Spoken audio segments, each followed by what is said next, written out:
Sebelum kita mulakan pembelajaran kita mulakan dengan bacaan doa dulu ya.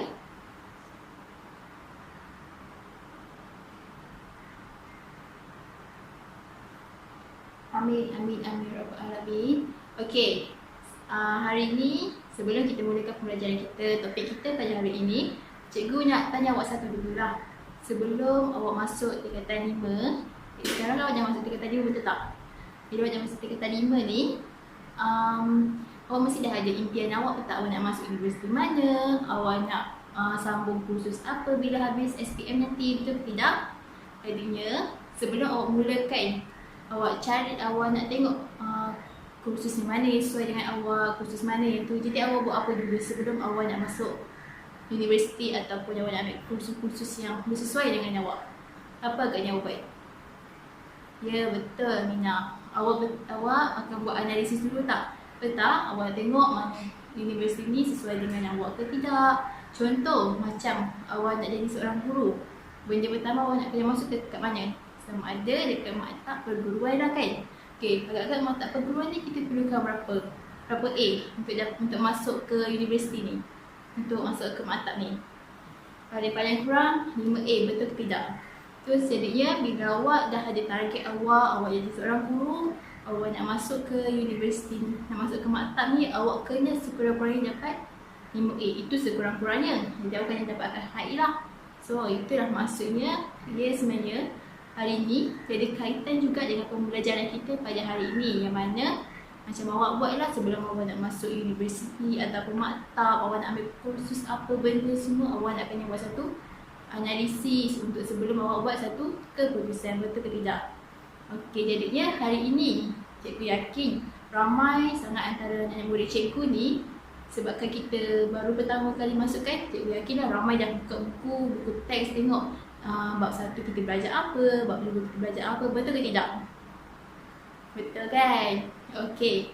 So, sebelum kita mulakan pembelajaran, cikgu nak bagi tahu hari ini kita akan belajar mengenai bab 1, analisis dan tafsiran penyata kewangan untuk membuat keputusan. Analisis dan tafsiran penyata kewangan untuk membuat keputusan ni sebenarnya adalah satu analisis yang awak telah belajar sebelum ni, mana awak dah belajar masa form 4 lah, daripada awak ambil penyata kewangan ke, awak punya akaun perdagangan dan sebagainya. Itu semua kita gunakan untuk buat satu analisis. Okey, sebelum tu cikgu nak ajar ni, cikgu nak tanya awak dulu, perlu ke kita ada satu analisis ni? Penting ke analisis ni? Siapa nak tanya? Siapa nak bagi tahu? Angkat tangan. Okey, betul. Kita cakap awak Akilah. Analisis ni sebenarnya penting tau sebenarnya. Dalam bisnes ni, kita perlukan analisis untuk siapa? Untuk majikan, pengurusan, lagi siapa? Pekerja, pelabur luar, untuk bekerjasama dengan syarikat kita dalam membuat satu keputusan, sama ada mereka nak berlabur bersama syarikat kita ataupun mereka nak buat satu pinjaman dengan kita ataupun nak memberikan pinjaman kepada kita. Itu sebabnya penting analisis. Okey. Dalam analisis ni, awak semua dah buka buku teks betul tak? Agak-agak kita ada berapa analisis sebenarnya? Ada berapa? Betul, ada 3 jenis analisis. Apa dia? Iaitu nisbah kecairan, kedua nisbah kecekapan, dan yang ketiga adalah nisbah keberuntungan. Jadinya cikgu nak tanya, nisbah kecairan ni ada berapa jenis nisbah? Kita bukan ada 3 ni je ya, kita ada anak-anak dia lagi. Macam dalam buku teks, awak buka buku teks, awak tengok, ada banyak 9 jenis nisbah, formula-formula awak kena hafal, betul ke tidak? Betul kan? Okey, jadinya cikgu nak ajar cara yang mudah lah untuk awak hafal, untuk awak ingat, untuk awak rasa senang saja. Sebab analisis sebenarnya satu subjek yang senang untuk awak skor. Sebab tu cikgu nak awak fokus betul-betul untuk awak skor benda. Kalau awak dapat straight kat sini, dapat full kat sini, senang untuk awak dapatkan A dalam peperiksaan perakaunan nanti. Okay, so dalam nisbah kecairan kita ada 2 jenis. Okay, sebelum tu cikgu tanya, apa itu nisbah kecairan? Nisbah kecairan kita, apa dia maksud dia? Siapa nak jawab? Okay, apa saya bagi tahu. Nisbah kecairan ni adalah untuk kestabilan syarikat kita, sama ada syarikat kita ni mampu untuk membayar hutang ataupun mampu untuk memberikan hutang tersebut. So itu menunjukkan sama ada, nak tengoklah sama ada kita punya syarikat ni mampu ataupun tidak membayar sesuatu bebanan yang ada dalam syarikat kita. Okay, seterusnya nisbah kecekapan. Nisbah kecekapan ni ada 3 jenis, bagi sebagai C kali 3. Okay, apa maksud nisbah kecekapan ni? Nisbah kecekapan ni adalah satu nisbah, apa maksud dia adalah untuk company, untuk orang luar nak tengok sama ada syarikat kita ni cekap ke ataupun tidak untuk membayar hutang, untuk tengok kita punya stok ni rolling berapa banyak. So itulah dimaksudkan dengan nisbah kecekapan. Okay, nisbah keberuntungan yang seterusnya kita bagi sebagai cikgu letak U kali 4. Selepas cikgu akan terangkan kenapa kita letak C2, C3, C4. Okay?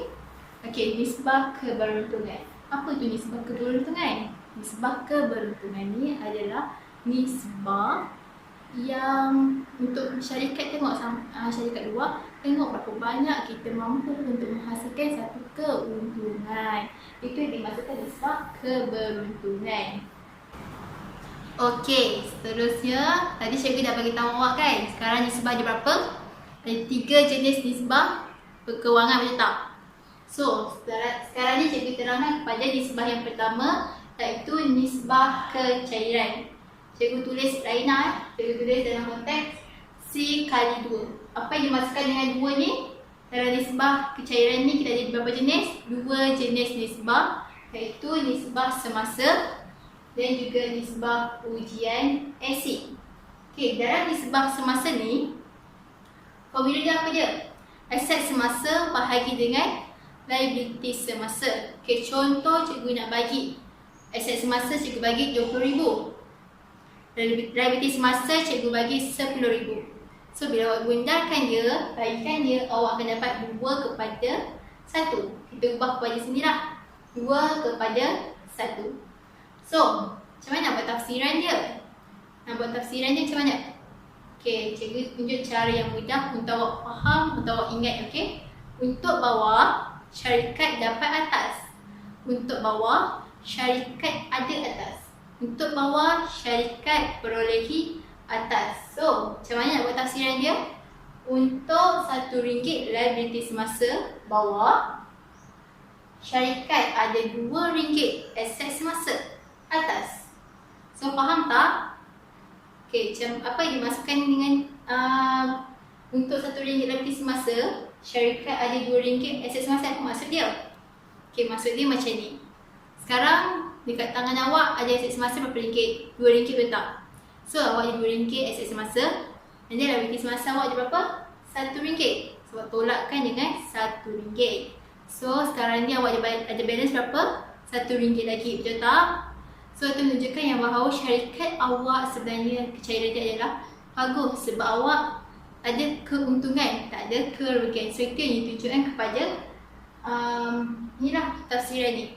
So seterusnya contoh cikgu bagi aset semasa ni, aset semasa kepada liability semasa cikgu bagi 0.8 kepada 1.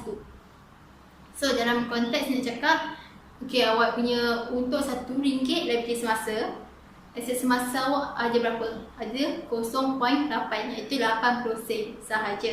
So, maksudnya awak ada keuntungan ke kerugian? Kecairan awak tu bagus ke tidak? Kalau awak ada 8% untuk aset semasa. Okey, tak bagus, betul tak? Sebab apa? Sebab apa tak bagus? Sebab awak masih ada hutang lagi 20%. So, tu maksudnya awak ada kerugian 20%. Itu yang menunjukkan kecairan awak tak bagus. Itu yang dimasukkan dengan nisbah tafsiran dan analisis tafsiran dan juga analisis tafsiran. Itu yang kita perlukan sebenarnya. Okey, seterusnya nisbah ujian asid. Okay, nisbah ujian asid ni, apa yang dimasukkan dengan dia? Ujian asid, bukan ujian asid tau. So, dalam ujian asid ni, asid, cikgu tanya awak, asid ni dulu kesan dia cepat ke lambat? Betul? Kesan asid ni adalah cepat. So, maksudnya dia nak kesan dia dengan cepat, segera, pantas. So, itu yang dimasukkan dengan ujian asid. So, apa formula dia, cikgu? Okay, formula dia sama dengan sebelah. Awak boleh copy paste. Aset semasa bagi dengan liability semasa. Ada tambahan di mana aset semasa tolakkan dengan inventory akhir. Kenapa inventory akhir kena tolakkan? Cikgu tanya dulu kenapa? Okey, sebab inventory akhir ni dimaksudkan sebagai bila awak dah jual, awak akan dapat duit, betul tak? So, itu yang dimaksudkan bila awak nak buat ujian asid ni, sebab kita nak kesan yang cepat. So, bila awak ada dapat duit cepat, semestinya itu adalah kesan yang cepat lah. So, itu dimasukkan dengan dia. So, setakat ni awak faham ke tak apa yang cikgu ajar? Okey, bagus. Okey, tadi cikgu dah cakap kan mengenai nisbah kecairan, betul tak? So, kita gerak pada nisbah yang kedua, iaitu nisbah kecekapan.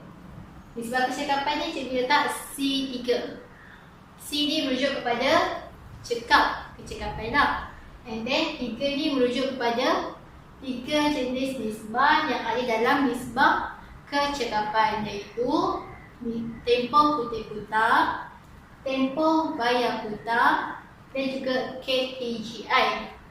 KPGI ni apa? Kadar pusing ganti inventory. Okey, so yang pertama, tempoh kutip hutang. So, kutip hutang. Kutip hutang dekat siapa? Pembekal ke pembeli? Okey, awak kutip hutang dekat pembeli, betul tak? Dekat customer awak lah kan yang kutip hutang.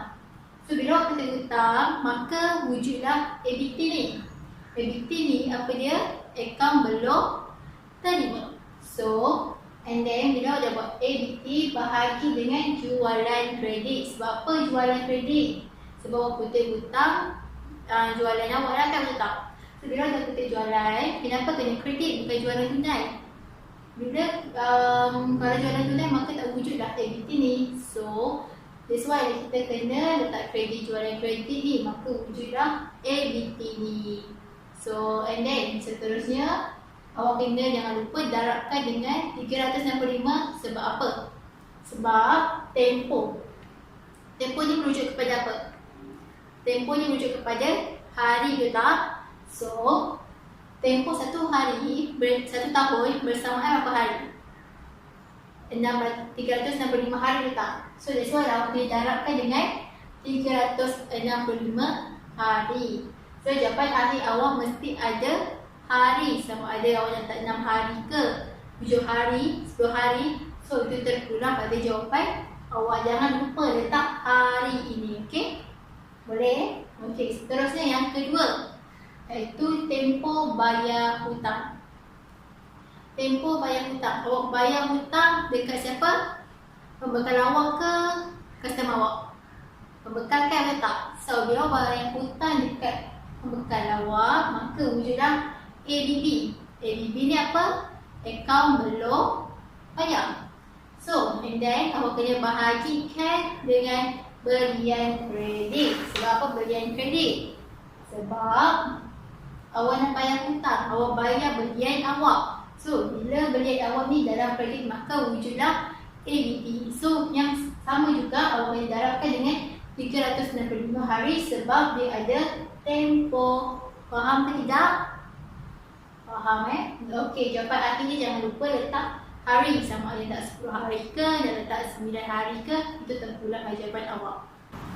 Okey, seterusnya apa? KPGI. Apa itu KPGI?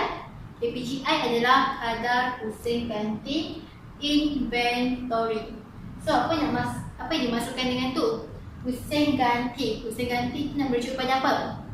Maksudnya awak berapa kali company awak boleh rolling stok awak. Okey, faham tak?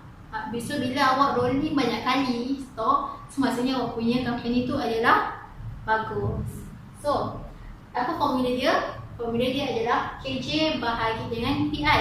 Apa tu KJ? KJ tu adalah kos jualan. PI apa dia? Purata inventory.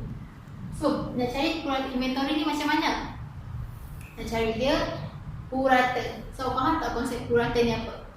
Konsep purata ni contoh macam awak ada RM10, kawan awak ada RM2, and then awak nak kena bahagikan dengan 10 orang.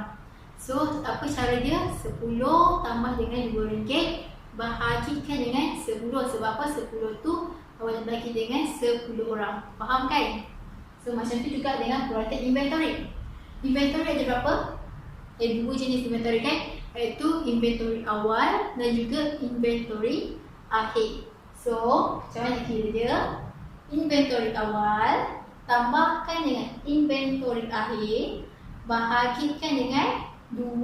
Sebab apa? Sebab inventory awal dan juga inventory akhir ada 2 kan? Sebahagi dengan 2. So, kita akan jumpai adalah kali. Sebab apa? Sebab apa kali? Sebab dia adalah kadar. So, bila kadar maksudnya dia nak kali. Faham? Okey, seterusnya kita gerak kepada seterusnya kadang-kadang ada juga soalan bila dalam kadar persen ganti inventory dalam hari. So, macam mana kira dalam hari tu? Okey, kalau nak kira hari maksudnya awak kena terbalikkan 2 ni. Maksudnya purata inventory dibahagikan dengan kos jualan. So, awak dah bahagikan, awak kena jangan lupa kena darabkan dengan 365 hari sebab awak nak hari. So, kalau nak hari kena letak cepat hari. Faham? Okey, seterusnya tadi awak dah dengarkan mengenai nisbah kecairan. Yang kedua apa? Nisbah kecekapan. Dan yang ketiga apa? Ini dia. Nisbah keuntungan. Ataupun kita letak kat sini U4. U merujuk pada untung. Okey. Dan yang keempat ni adalah 4 lah, maksudnya 4 jenis dan nisbah yang ada dalam nisbah keberuntungan. Okey, yang pertama cikgu nak awak hafal Timbalan Perdana Menteri Malaysia. So, yang balik dia punya formula apa? Timbalan Perdana Menteri Malaysia. Okey.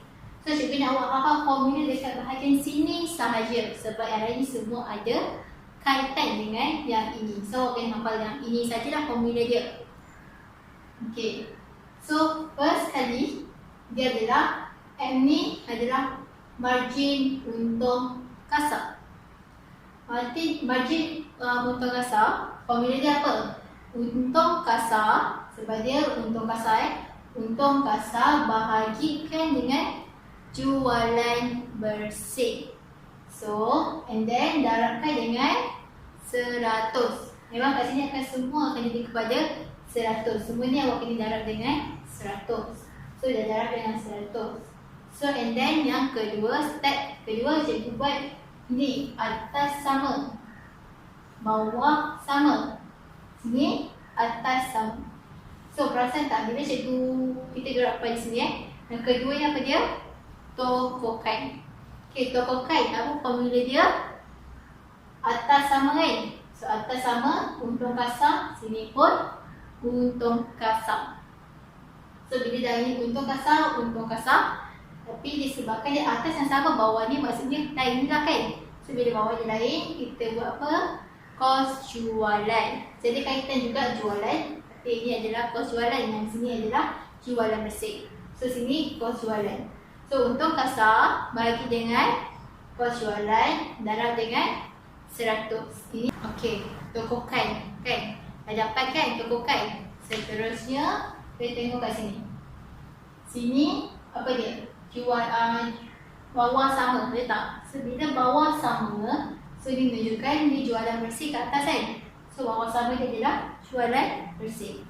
So, dah dapat jualan bersih. Atas dia, apa dia? Mestilah lain dengan atas. So, atas dia untung bersih sebab dia adalah margin untung bersih. So bila untung bersih, so kita buat kat simpang, bila untung bersih bahagikan dengan jualan bersih yang sama dengan kat atas ni. So ini diharapkan dengan 100. Okey, faham ke tak setakat ni? Faham kan? Okey, kita gerak yang seterusnya, iaitu apabila dia cakap sini atas sama. So atas sini adalah sama. So bila atas sama, sini untung bersih. So bila kat sini buat untung bersih. Tapi cakap kat sini, ni adalah ulangan atas modal. So bila ulangan atas modal, maksudnya dia ada kaitan dengan modal, betul tak? So bila dikaitan dengan modal, untung bersih bahagikan dengan modal awal, darab dengan 100. Setakat ni faham? Okey, bagus. Okey, sekarang kita tunjuk untuk tafsiran dia. Okey, untuk tafsiran adalah tokokan. Awak dah tahu formula. Untung kasar bahagi dengan kos jualan darab dengan 100, betul? So bila awak dapat jawapan 20%. So 20% ni kita kena ubah dia kepada ringgit. So bila awak dah ubah, dia akan dapat 20 sen. Betul ke tidak? Okey, betul kan? Okey, so macam tadi cikgu dah cakap, apa formula dia? Untuk bawah syarikat dapat atas, untuk bawah syarikat jana atas, untuk bawah syarikat peroleh atas, betul kan? Okey, so bila awak dah tengok ni, cikgu buat tafsiran dia. Untuk RM RM1 kos jualan, syarikat dapat jana 20 sen untung kasar. So setakat ni faham? Okey, bagus. Seterusnya kita gerak kepada margin untung kasar. Margin untung kasar, awak tengok jualan bersih dia kat bawah kan. So apa yang macam nak buat dia? Kira dia kita guna formula yang sama, iaitu jawapan yang sama, iaitu 20 sen ya. Untuk RM1 jualan bersih, syarikat dapat jana 20 sen untung kasar. Faham kan? Okey, bagus. Seterusnya, ini pula. Untuk RM1 jualan bersih, syarikat dapat menjana 20 sen untung bersih. So, faham kan? Senang kan? Okey, seterusnya adalah ulangan modal. So, ulangan atas modal dia lain sikit lah, melibatkan dengan modal letak. So, dia cakap, cikgu buat je posen jugalah Okey, contoh dia cakap, untuk RM1 modal dilaburkan, syarikat dapat jana 20 sen untuk bersih. So, faham tak semua? Okey, bagus. Sekarang awak dah tahu yang awak ada dalam nisbah ni ada berapa jenis? 3 jenis, betul tak? Ada berapa jenis tadi saya cakap? 3 jenis, iaitu apa dia? Nisbah kecairan.